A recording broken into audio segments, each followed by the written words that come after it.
So guys, ngayon po ay Huwebes Santo. So ang lulutuin ko lang pong mauulam namin ay ginisang repolyo po sa sardinas. Ayan, igisa po muna natin itong bawang at sibuyas.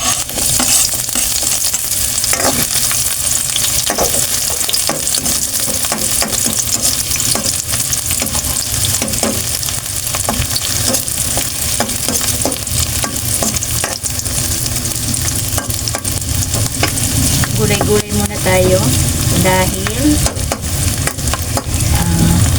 mahal na araw po.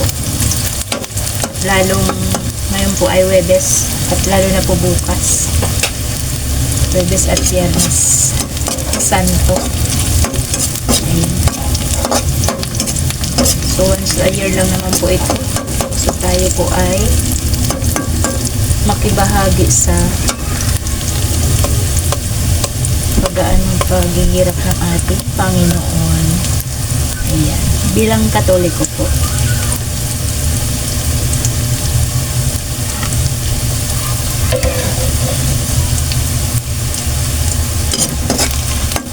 Golden brown natin guys para mas mabango siya.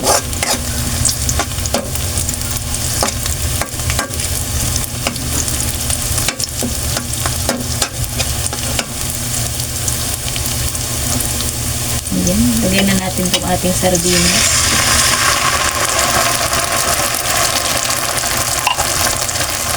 Lagyan natin ng seasoning, kunti lang. At lagyan din po natin ng paminta. Lalaki na ng paminta. Wait lang po. Buksan natin. Ayun, parang buo na siya. So yan, habang kumukulo na yung sardinas, lagay na natin itong ating repolyo.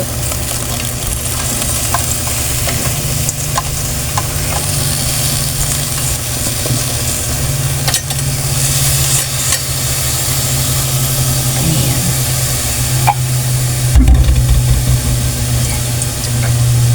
So konting-konti lang po yung ating isasabaw dahil magtutubig po siya. Takpan muna natin para siya ay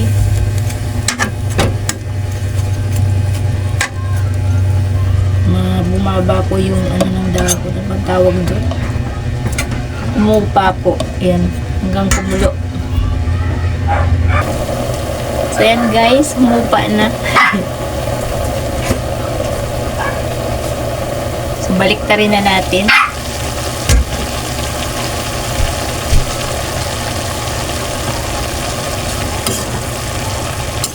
Ayan.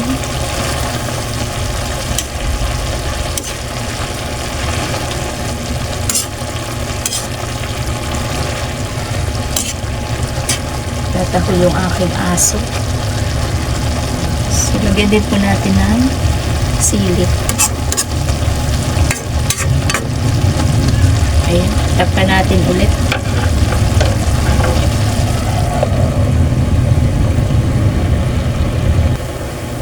So, and guys, ito naman po ay napakadaling maluto. Ayan. Lalaki ng paminta po. Buo. So, instead po na asin yung ititimpla natin ay toyo po yung ilalagay ko. Ayan. Timplayin muna natin kung gaano na ito paalat. Sobrang tabang. Manamis-namis.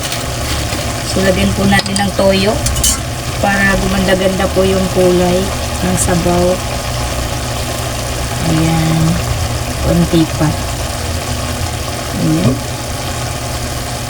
Haluin natin. Sarap ng ano?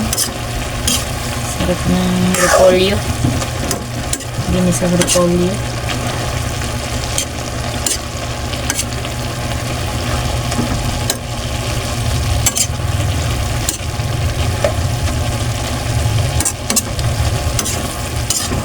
Hindi ko na rin siya nilagyan ng kamatis.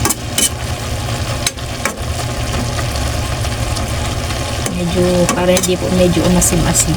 Ayan. Sardinas lang po talaga.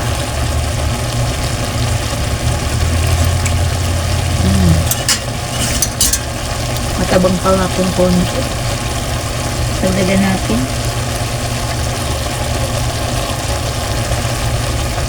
Okay na siguro yan. Nagtutubig yung repolyo.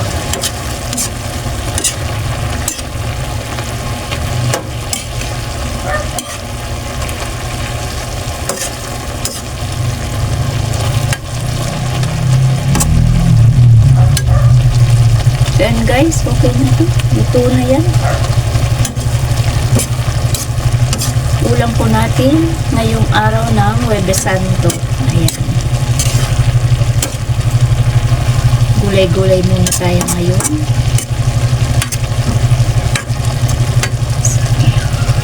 Isang beses lang po sa isang taon lang naman tayo magganito. Magtiis-tiis muna. Ulam mo ng karne-karne. Yan guys, okay na, luto na yan. So, maraming salamat sa inyong lahat. God bless po. Bye-bye.